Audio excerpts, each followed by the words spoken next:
My name is Seth Mittag. I'm happy to be here.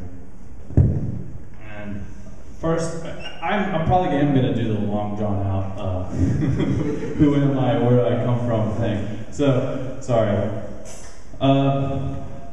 First thing I want to talk about is my first experience with art making, and for me it came during holidays, and holidays for my grandmother wasn't about eating turkey or opening presents. It was about taking the picture. And most of the people in my family are ADD, so getting us all to stand still was a nightmare. And so her goal throughout the year was to take a picture. And because it was not going to be the time, she would never have the time when we were all dressed up and nice and all that stuff. And it was always a chore. It was back in the day when it was film, so we'd be sweating, and we were all moving around, and so my uncles would devise these tricks to get out of it. And my favorite trick was my little brother would be told to throw his big red soda all over our clothes, and then we wouldn't be able to take a picture. So what would happen after that is we'd all run around, and my uncles would grab us and start drawing. And it was amazing to me because they're really talented, and they would draw these really nice cartoons. And I think that it was at that point that I really realized that I liked making art and that I wanted to do that. My father's a mechanic, and his father was a farmer. My mother has a PhD and works at the University of Texas. And her father was a physicist and a mathematician. And so I think that for me, being an artist, it's about that. It's about having sort of one foot in academics and one foot as someone who makes stuff. And so, but I do believe there's a difference between craft and art. And for me, it's the ideas that are in craft. And so I just want to talk about some of the ideas that I have and I think about when I'm making art.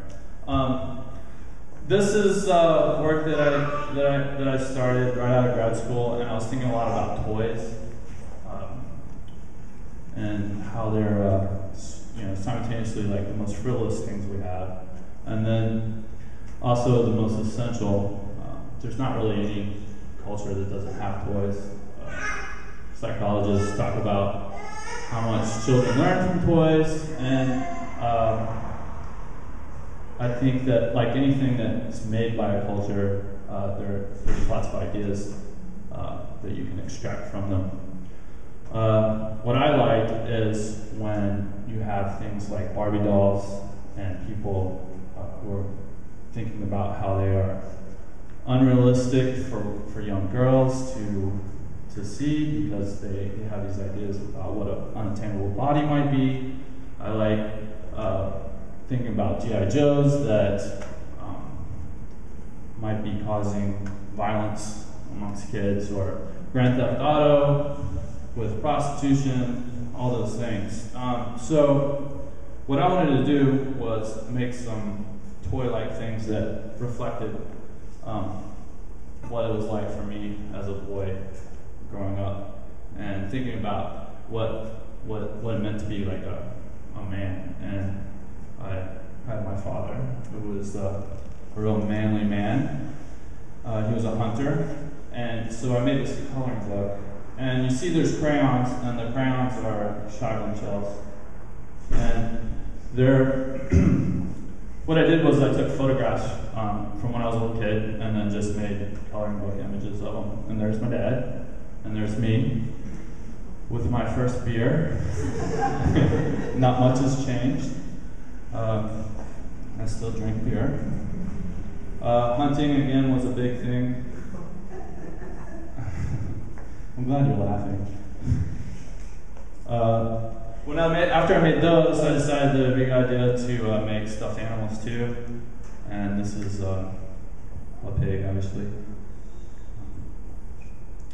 But part of of Texas that my family's from is South Texas, and in South Texas, hunting is a really big deal. There's me again. Again. And if you see my daughter back there, she smirks the same way. And for me, hunting was fun and cool, and it was like what I should do because that's what all the men did. But I always was a little queasy when we went out there to do the thing. So I think that there's a little tension in that, and it's kind of what I'm trying to get at and work. Toys, again, same thing.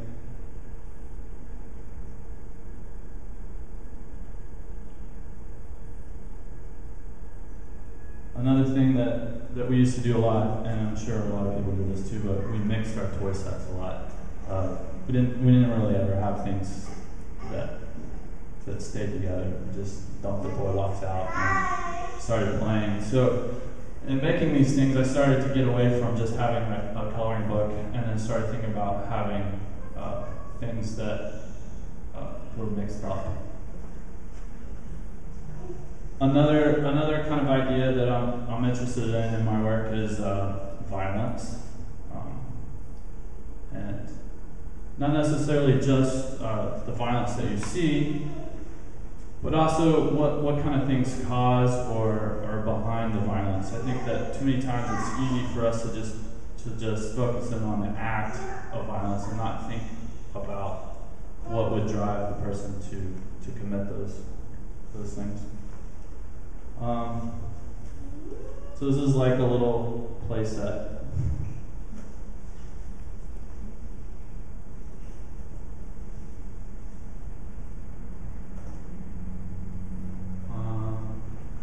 Poverty is also kind of a thing I think about. I think that it's definitely one of the things that I think is a major cause of violence. So I think a lot about that, and also its relationship to products and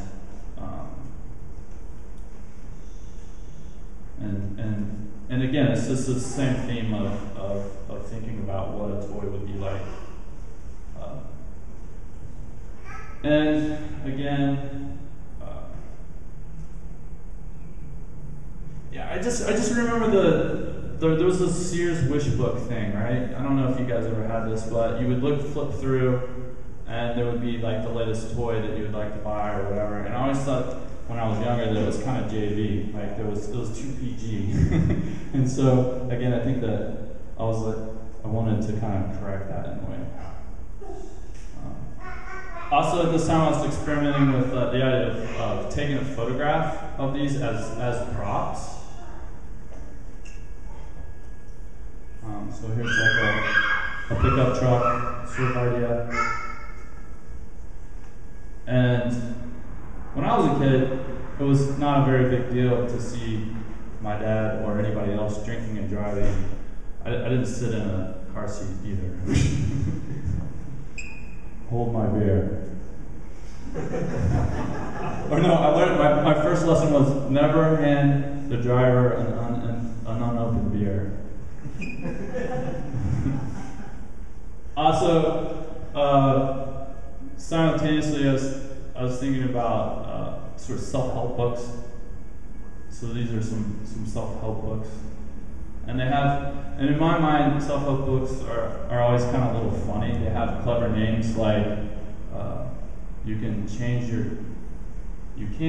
your genes with a G, but you can change your genes with a J. So the idea is like, you can't change who you are, but you can change your appearance or whatever. And so I always found those things funny.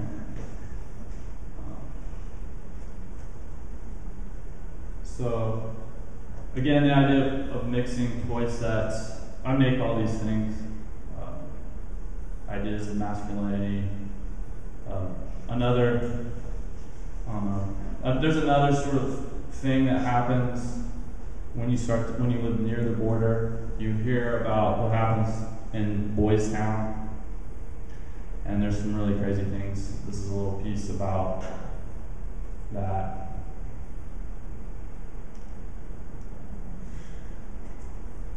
And I know it's weird, but I just feel like that I feel like that it's important to try to capture that weirdness. There's movies that I think do that, like Gummo.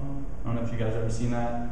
Or there's this new one out called where's David? The Wonderful World of the Whites in Boone County, or you've seen that? Anyway, it's not your basic King of the Hill redneck thing. It's like it really, I think, captures the weirdness of what that's like. This work I made right about the time I was working as a prop maker in a stop motion studio, and which was really exciting for me. I was making puppets, and it dawned on me that I should make my own puppets and my own stories. So the work that I'm going to be working on now, I'm focusing on creating animation and sculpture and drawing. And these are just little storyboards that I draw, thinking about ideas. These are the puppets, and they're from scratch, so everything's made custom. The clothes. Each puppet has a wire armature in them, so you can bend them and animate them like Gumby and Pokey or whatever. And for characters, these aren't really. They're kind of like my other work. It's drawn from personal experience, but mainly it's an idea of all of them together. So I'm creating a new character. It's not necessarily my dad or anything like that. So these are oh look, a pointer. So this would be like the father of the boy, this is the grandfather, and this is his brother. And there's a couple more characters. And this is actually Ed Wilson. I don't know if you guys know who Ed Wilson is, but he's a sculptor in town. And I just thought that Ed was a really interesting looking guy, and I decided to put him in my story. He really looks like that. This is how Ed Wilson welds too, by the way, in shorts. This is a set, and it's not quite finished, but it's where the boy and the father live. And it's a trailer house that's, during a storm, is blown into the tree. This is the bathroom. It's like train spotting. But this is funny to me though. The bar of soap, I mean really? What do you hope to clean? These are just little test ideas. This is the father sitting in his chair. And this slide's a little dark, but he has a pipe wrench attached to his, what do you call this, a recliner. There's the boy and the mattress. I'm sure you guys know this mattress, the blue striped mattress. So, anyway, so that's it. That's the spiel.